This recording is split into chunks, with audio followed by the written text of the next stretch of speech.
Hi everybody. We're going to do a quick video on how my husband put together the shelving unit for inside the closet. It's a little tricky to video in this small space, so we're just going to do the best we can, but I wanted to kind of show you first. He'll explain to you sizes and dimensions as best that we can, but as you can see, we did do the shelf along the side. That's actually what holds it firmly into place because it wedges in between the closet and the shelves. And then if you can see back here, it's kind of notched out where that framing is. And then also underneath, you can see he used angle iron, and so it all attaches together. Top and bottom. Top and bottom. So you can see there's a leg here, and then there's also a leg in this corner. And we did not have to move the towel rack. It just all goes together as kind of like one piece. The bottom shelf, this leg, and this wood riser over here, people were asking, are 20 inches high. And like Kathy pointed out, underneath, it's screwed together with angle iron, 1/16 by 2 by 2 aluminum. The top shelf, the space is 10 inches with this leg and this wooden riser, 10 inches up. And then Let me switch sides here. We're falling apart here.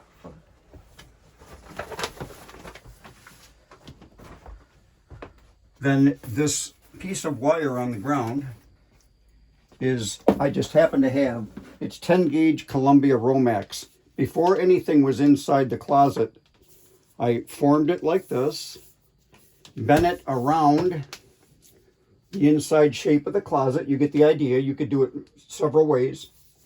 Transferred that to the construction paper. This is just one of the prototypes. It's actually like kind of a thick poster board. Yeah, and this got transferred to our 1/2-inch marine plywood that you see for these two shelves, the top one and the bottom one, both 1/2-inch plywood. This is just an idea that I did as I was fitting this piece initially. And when I marked this, for example, I knew that I had to cut more here. You know, again, that's just an example. So then this went, you'll get the idea, into the top shelf, and the bottom shelf slightly different in size. Then transferred this to where it fit, then took this mold and transferred that to the plywood and cut the final form. Then on the plywood, before we attached it permanently, I had to file it to make sure it was going to fit correctly, and did the same thing on the plywood here with a pencil to mark it where I had to file it and fit it. And then the bottom shelf was the same way, with the exception this has been cut off. This was one piece, as Kathy had pointed out to you, that went from here all the way around to this side. And there's flathead screws that are screwed together in these legs and on the angle iron underneath to support it. Again, the top shelf is, the legs are 20 inches high, and the top shelf, from the bottom shelf to the top shelf, the legs are 10 inches high. So that leg, the bottom leg, and the other bottom leg is 20 inches Tall. This one is 10 inches tall. Same with the bottom board, that is 20 inches tall. And the top one is 10 inches tall. And yes, this shelf is actually wider than this shelf. So just because of the way the curve is, that's kind of hard to give the dimension because you just got to follow along the curve. But this shelf is a little bit bigger than this shelf. This enabled us to be able to fully use the closet bar. We never have to change the closet bar. And the reason we opted not to do the shelf on this side is because I hang a shoe rack here that we keep all our shoes, and we hang all our clothes, so I didn't want to lose the hanging space. And Kathy had ordered this for, it's a close cell foam rubber all the way around. which helps to make it snug, but it keeps anything from getting scratched. On the bottom, it's everywhere. It's all the way around. Yes, all this you see in here is the foam rubber that, and I'll post the link of that all the way around. So it also helps to keep it snug. And these pieces of angle iron are also glued in place underneath. I used an epoxy compound glue and clamped it and let it dry overnight so that these would never come loose, and it helps obviously to strengthen it as well. To give you an idea on the board, the way we did it, it would have to be, now this one is going to have to be bigger. Keep in mind, if you want to do the L shape like we did, that's entirely up to you. So if you wanted to do that L shape, your board would have to be at least 34, so it's probably say 36 if you don't get a standard size, 34 inches if you want to do the L shape on that side, and add obviously a little bit of extra, by 30 or 28 by 34 would definitely do it. And the same thing, this now if you didn't want to do the L shape, we did not on top, it would be the same thing. You've got 16 inches. Now that's, you know, when it fit perfect. So I'd say 18 to be safe. And it's going to vary on what size you want. And then on width, you want to go a little bigger by 30. So 20 by 30, you know, to match our sizes. You're going to have to trim that naturally. so then what I did is we ordered, I can show you that, we ordered this black matting from Oliver. In fact, we just got it. I'll show that, John. This matting, And that comes in, we told them what size we wanted. Of course, we have to cut it, but this is the same matting that's in the shelvings already that Oliver put in, but we wanted to match it. So we will cut this with our molds. this comes 36 inches wide.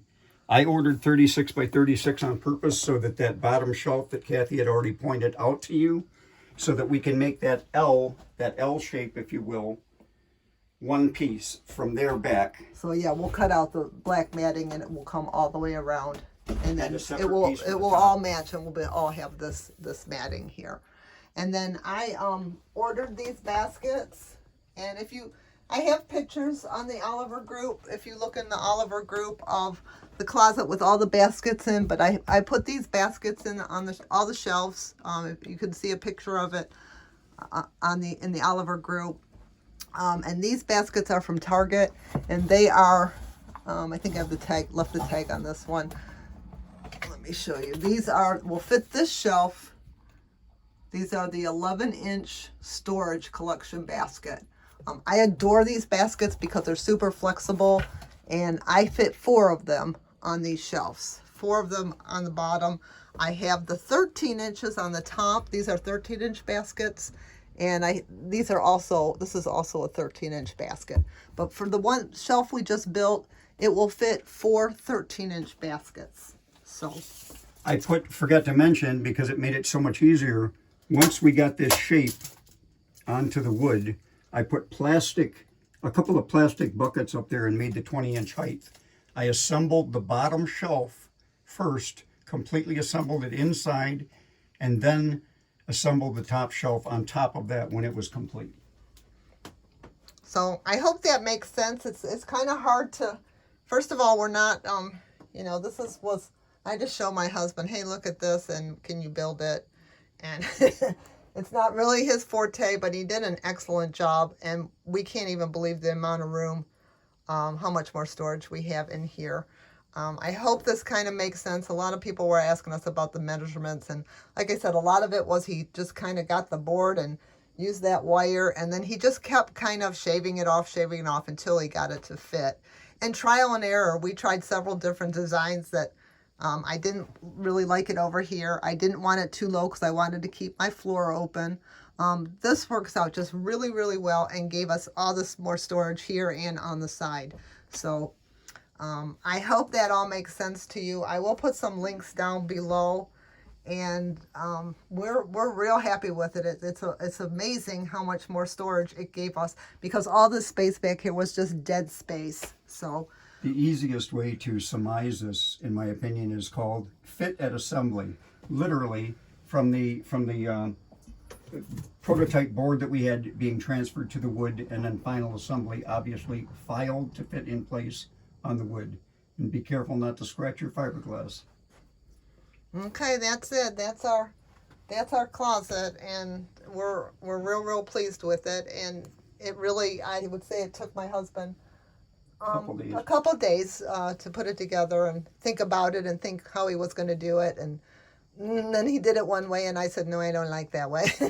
Probably 3 or 4 days by the time we had everything it wasn't, that long of a project, so you can do it, and you'll be so happy because it really does give you a lot more storage.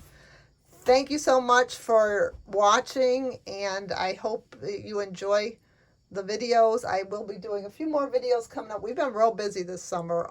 We've been gone most of the summer, so we're trying to fit in. I've had so many questions about the storage shelves, so this is kind of on the fly.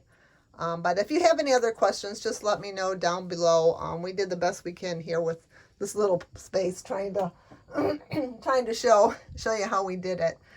Thank you so much. I hope everybody has a great day. Bye-bye.